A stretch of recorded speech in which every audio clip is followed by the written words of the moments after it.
Greetings, true champions of the cause. Welcome to Starplanet Beyond the Canon, where we showcase incredible literary works inspired by your favorite franchises.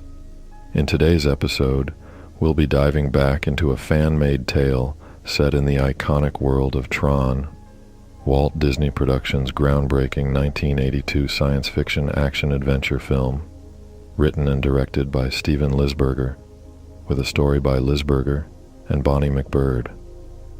Today's feature is the third and final part of Tron, Ascension, a captivating work written by Keone Snow and published on October 30th, 2017. Now, dear travelers, let's begin. Alan blinked, trying to gather his thoughts. Sam smirked, knowing the struggle. The grid defied easy explanation, an intricate puzzle that eluded simple words. Did you find? He trailed off, but Alan understood. No. Tron? Alan nodded. He was there. Sam waited for more, but Alan remained silent. Something about him seemed different, calmer. That place had a way of leaving its mark on people. Sam rose and walked to the window. The ENCOM tower, still looming large after all these years, stood as a reminder of their history. Will you go back? Alan joined him, standing shoulder to shoulder. Yeah, but first I need to learn a few things. From here, it feels more manageable. Sam shook his head. Does it? I still can't make sense of it. How did it even happen? Was it the digitizing program? If I hook up the device to another computer, would a new grid appear? Alan had wondered the same thing. Now, with time on his hands, he intended to explore those questions. He missed Laura's insight. She and Gibbs had pioneered the digitizing process. If only they had known what they were about to create. Sam shifted toward the door. I should get back to work. Let me know if you need anything. Alan nodded in response. By the way, how's Quora? Sam asked, pausing at the doorway. Alan smiled. She's like a child, always fascinated, always curious. Every morning she watches the sunrise as if it's the first time, even though I keep telling her it's the same sun, the same sky. He leaned in slightly, lowering his voice as if sharing a secret. I got her an ID. She thinks it's hilarious that users carry them around, but between you and me, she'll always prefer her disc over some flimsy piece of plastic. With a wave, Sam was gone. Alan turned to face the city again, contemplating the people below.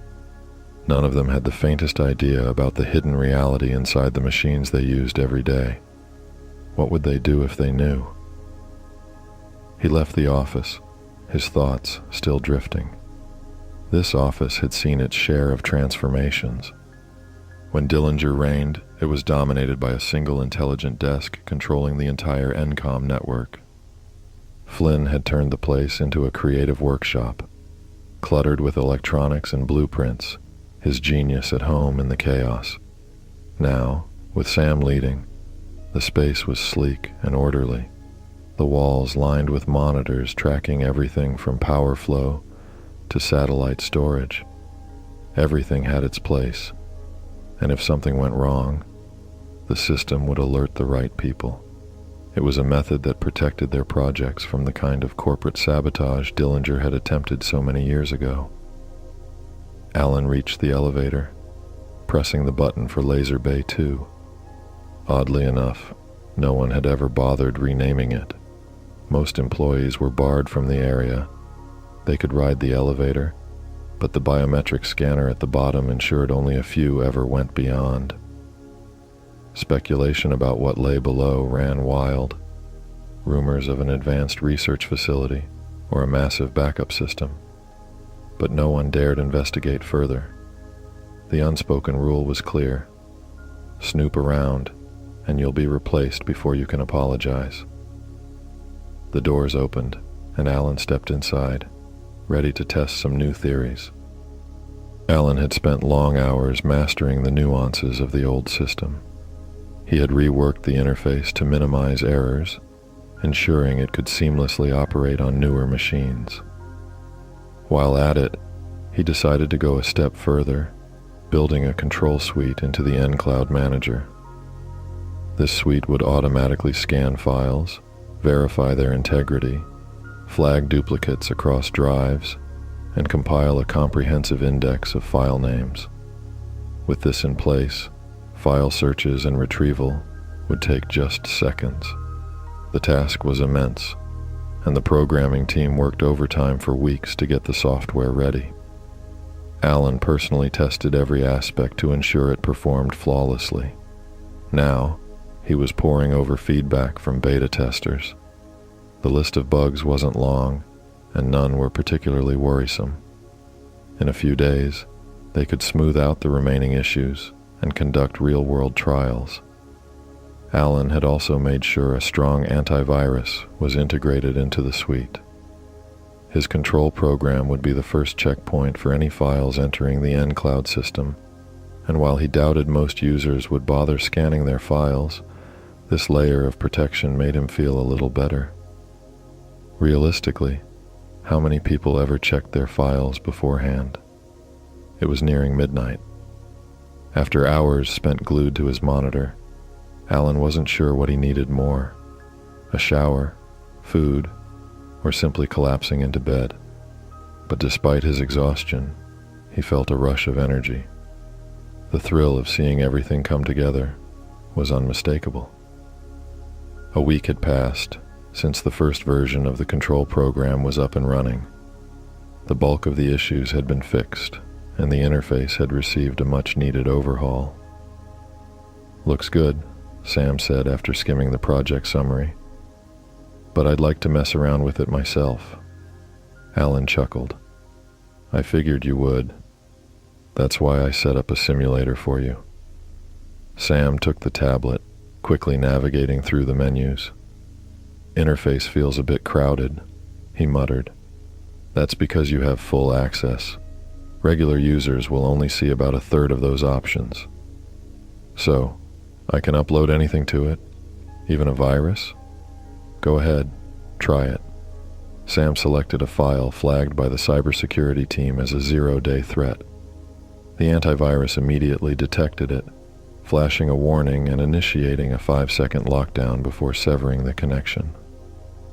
"Man, you've got this down," Sam said, grinning. Alan couldn't help but notice how Sam's enthusiasm reminded him of Flynn, though the two were different in their own ways. "There are still a few things to iron out before the release, but nothing major. I'd like to tweak a few things for the final version, if you're open to that." "Of course." As Alan stood up to leave, he paused, turning back toward Sam. "Have you thought more about my suggestion of sending it up with the next satellite?" Sam raised an eyebrow. "Wait, you're actually serious about that?" Initially, Sam had brushed off the idea. Why would anyone want to live inside a digital world, especially one fraught with potential failures and bugs? "You have to admit, it sounds crazy." "I'm not saying it doesn't," Alan replied with a calm smile. "Then why?" Alan exhaled deeply and sank back into the armchair. "It's just something I feel I need to do. Don't ask me to explain." "It's because of him, isn't it?" Sam's voice softened. He had long suspected that Alan's increasing time spent in Laser Bay 2 was linked to his digital creation. The way Alan avoided discussing it, and the glint in his eyes whenever Sam mentioned him, had made it obvious. "I get it," Sam continued, pacing behind his desk. "I almost lost it when I saw a clue. For a second I thought he was my father." Sam stopped pacing and looked directly at Alan. "Are you sure this is what you want?" Alan stood and met Sam's gaze. "I am." "Then you'd better start getting everything ready. Once you're up there, you're going to be on your own.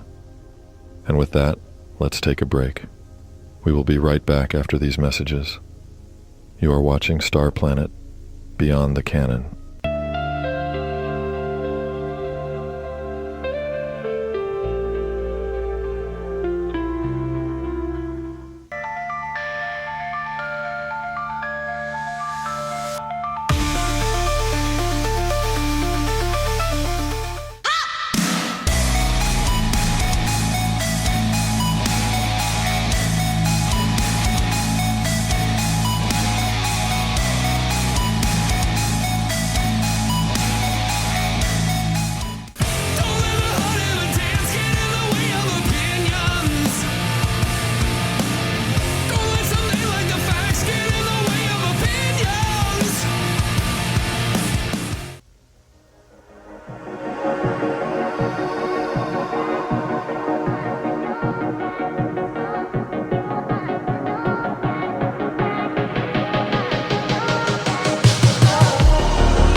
In the boundless reaches of space, darkness reigns. Pirates and aliens rule unchecked, ransacking colonies and preying on the innocent. The Galactic Federation's power crumbles, leaving entire star systems at the mercy of ruthless outlaws. But amidst this chaos, one vigilante rises to defend the helpless and bring justice to the lawless. They call him Space Ghost.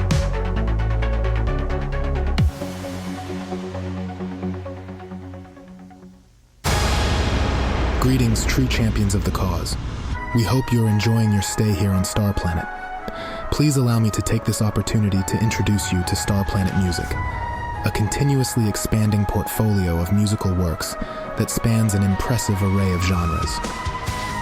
Starplanet Music, the future of the underground. Visit starplanetmusic.com today.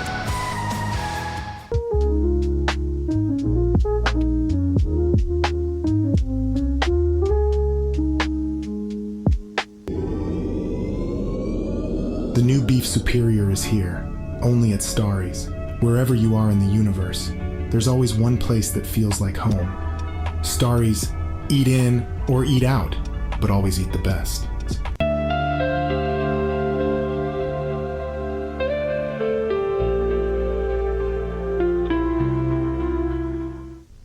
Welcome back. Let's continue. Several cycles had passed since Tron had awoken on the shore of the Sea of Simulation. The grid was functioning normally again, but for Tron, it felt different, empty, incomplete. It lacked its creator, Flynn. His loss was indescribable. Tron's programming contained a subroutine that could technically define Flynn's reintegration and its impact, but something within him blocked access to it. In a way, it felt like a defense mechanism, something akin to grief. Even though Alan had repaired the damage to his code, the scars of the cycles spent under Clue's control as Rinzler remained etched in his core. Coupled with the traits he'd inherited from the ISOs and the grid itself, Tron had become more human than most programs could ever hope to be. And what a life he'd lived, defeating the MCP, knowing love, being reprogrammed, surviving over 1,000 cycles as Rinzler, losing Flynn, and ultimately meeting the user who created him. With Alan working in the user's world, Tron made a habit of wandering through the Outlands, a dark expanse of raw data blocks and jagged, unformed code. Each cycle, he ventured farther, driven by an unexplainable need, a calling he couldn't ignore. Today, his journey brought him to a high ridge, a place that seemed to demand his attention. Reaching the summit, Tron paused, gazing back at the city he had left behind. Its lights twinkled peacefully in the distance. No one was waiting for him. No one noticed his absence. Turning, he looked out at the landscape beyond, and what he saw was perplexing. Below, in the barren valley, a strange greenish-yellow glow pulsed from cracks in the ground. In this digital world, the color of light was significant. Red denoted security, green was for maintenance and health, yellow indicated high command. But Tron had always been unique, his light blue lines bordering on white. This strange, glowing patch in the desolate outlands demanded his attention. He made his way down the ridge, moving cautiously toward the source of the light. As he neared, the cracks widened, and in the center stood a program. Its circuitry glowed in the same unsettling greenish yellow, and its patterns were strange, disordered, almost like an ISO's. Could it be that one had survived the purge? Tron approached cautiously. The figure stood and turned to face him, its face marked by the same fractured light. "Don't come any closer," the program shouted. "Why?" Tron asked, stopping. "I'm not like you. Stay back if you want to remain who you are." Tron halted. His internal systems flagged multiple warnings, analyzing the stranger as a potential threat. But rather than attack, Tron sought answers. Gathering information was always his strength. "I'll stay here," Tron said calmly. "We can talk though, right? What's your name?" The program hesitated. "I'm not sure. If I had to answer without thinking, I'd say Abraxas. But something inside tells me my name is Jalen." Tron's mind raced. He knew that confusion, that split identity. Another victim of Clue's repurposing, no doubt. But why hadn't he reverted to his original self after Flynn's death? "Do you remember what happened to you?" Tron asked. "Not everything," Jalen replied. "It's scattered, but I can tell you what I do remember. I lived in a city called Arius. I was part of the ISO administration. My dream was to become the best in the game's arena and challenge you, Tron. I thought if I could win, Radia would notice me." Tron listened intently. Jalen's memories painted a picture of a life before the chaos, before Clue's brutal purge of the ISOs. A dreamer, much like many who had admired the legendary champion of the grid. But something had gone terribly wrong, and now this once aspirational program stood fractured before him. Abraxas took a deep breath, his voice softening to a whisper with his final words. There was a hollowness in him that echoed through the desolate landscape. Aria. Tron knew it well. Once the largest and most beautiful enclave on the grid, where the ISOs had flourished. It was also where the purge had begun.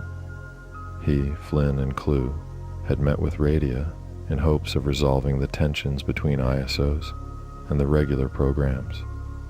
It had all unraveled from there. Tron's gaze sharpened as he looked at the program before him, barely recognizable as the Jalen he once knew. "Did you win?"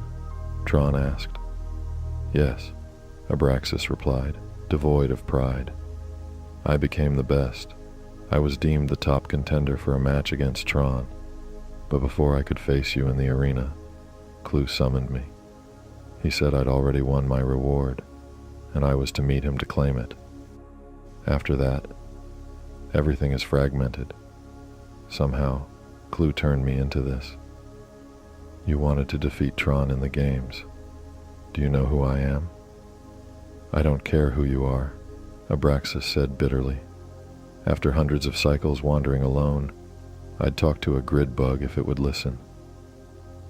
There they were, two programs standing in the wasteland of the Outlands, conversing like it was the most natural thing in the world. The absurdity wasn't lost on Tron, but the weight of the situation kept him silent. "What else do you remember?" Tron pressed, knowing more truth had to be unearthed. Abraxas's face twisted, pained. "The hate. All I wanted was to destroy the grid. And Clue, he gave me that power. Everything I touch falls apart. So many programs became like me. Flynn had to bring a second system monitor to the grid because of me. I was defeated. Everyone thought I was derezzed. I did too, as I lay under the rubble after Clue's carrier exploded. But one day I woke up. The hate and the drive to destroy were still there, but I learned to suppress them. I hid out here, far from anyone I could hurt.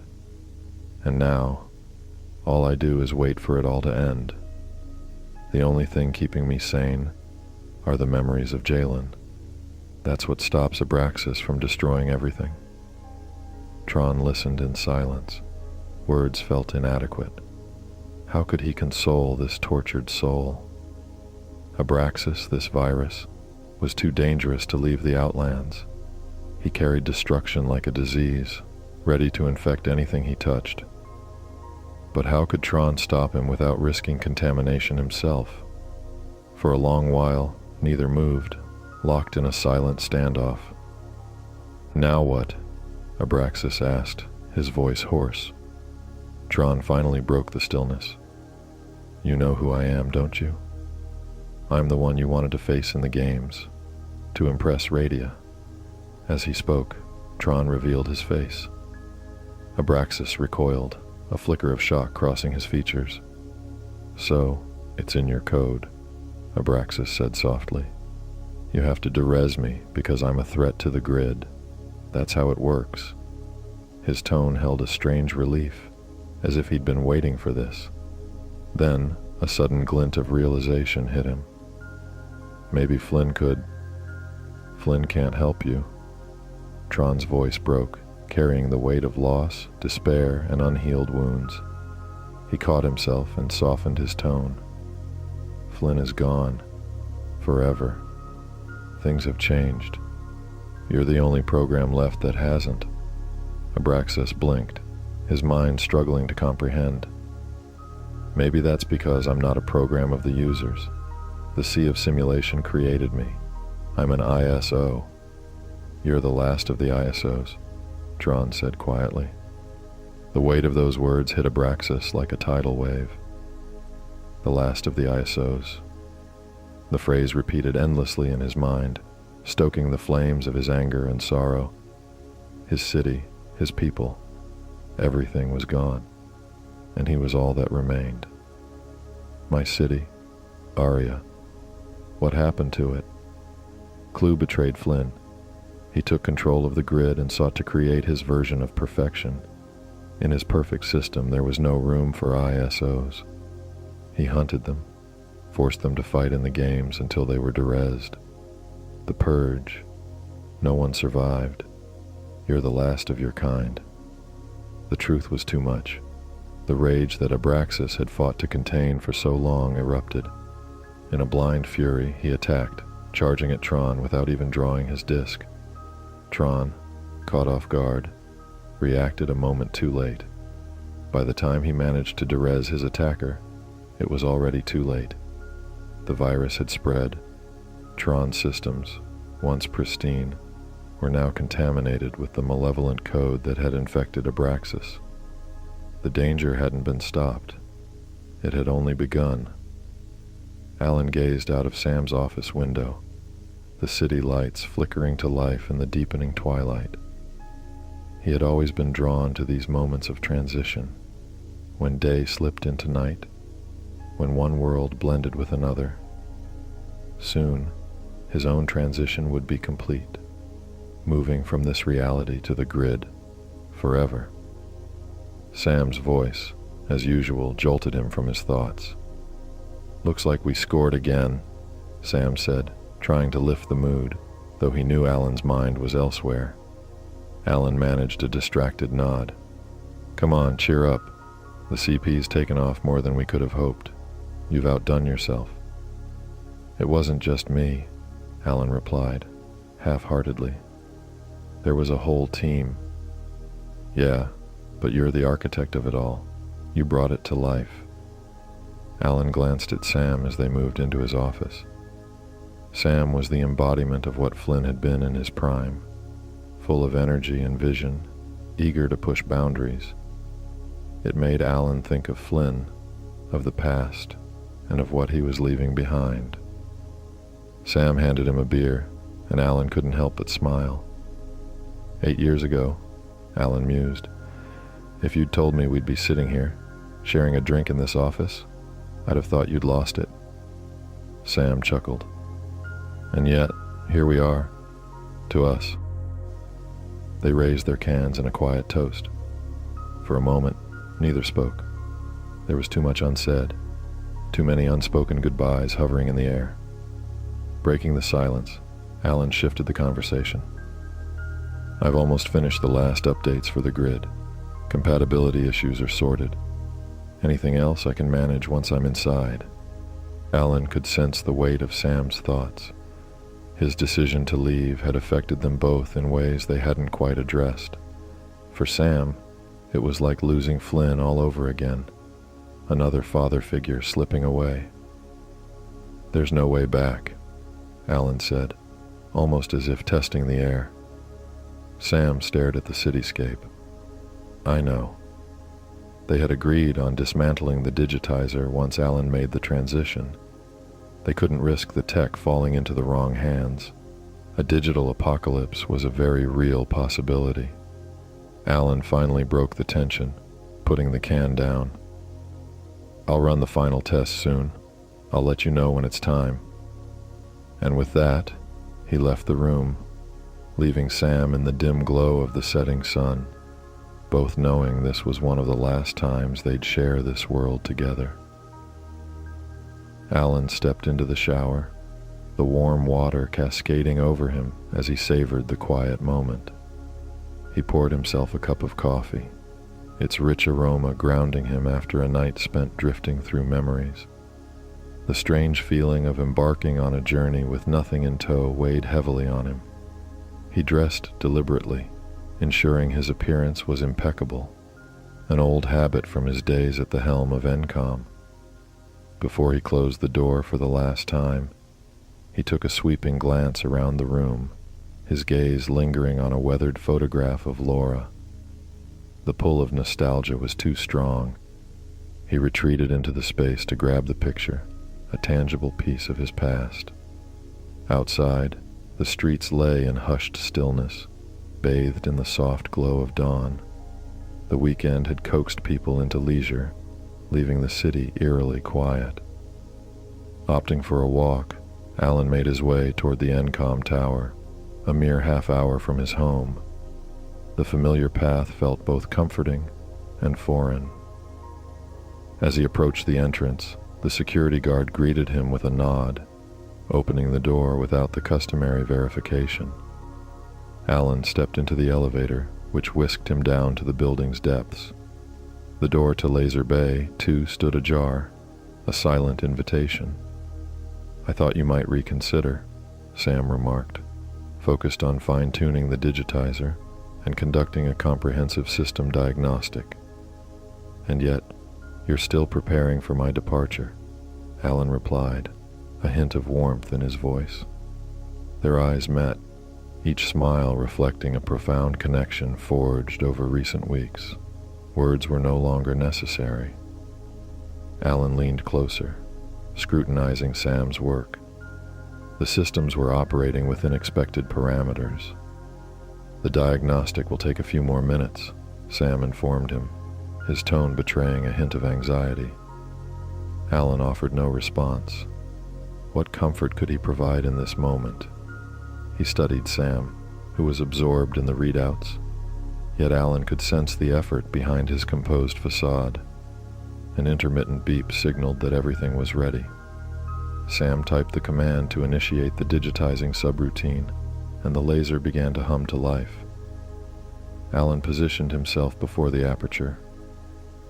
"I'll reach out from the other side," he assured Sam. Turning to face him, Sam hesitated, his finger poised above the enter key. Their eyes locked, and in that silent exchange, understanding passed between them. With a deep breath, Sam pressed the key, commencing the process. Moments later, as the last remnants of Alan Bradley were dismantled and transported into the digital expanse, Cora entered the room. She approached Sam, taking his hand gently. "Come on, let's go home." A lively crowd had gathered outside the launch site, a familiar scene for the employees of the space agency. Tourists flocked to witness the spectacle of rockets piercing the sky. their excitement palpable even for what was merely a satellite deployment. Inside the briefing room, the flight director meticulously reviewed the launch procedures with Sam, who was insistent on altering the satellite control program. They were running one last test to ensure it wouldn't drift into a lower orbit, where it could ultimately burn up in the atmosphere. Sam felt a twinge of unease. Allowing external modifications to the automated subroutines posed significant risks to the satellite's integrity. Any intruder could potentially seize control, redirecting the satellite's thrusters and causing a catastrophic crash. Yet, he relented when the ENCOM CEO took full legal responsibility. His primary duty was to launch the satellite into orbit, not to safeguard it against cyber threats. Once the test concluded successfully, they made their way to the mission control room. The flight director initiated the status call, his voice steady as he announced that all systems were operational. Outside, the weather was perfectly clear, a fortunate omen for their mission. All posts report condition green. Set the clock for T-minus 90 seconds, he commanded. Turning his attention to the expansive array of screens, he monitored incoming reports through his headset. Sam, stationed at the communications desk, absorbed the frenetic buzz of voices around him. We are entering the final stage. Condition still green. Prepare for ignition. As the countdown began, the atmosphere in the room thickened with anticipation. Video feeds from the launch site streamed live, capturing every moment. "Liftoff. We have liftoff," the flight director announced. Cheers erupted, echoing off the walls as claps filled the room. Sam joined in, though he realized he had been holding his breath until the rocket broke free of the planet's gravitational grip.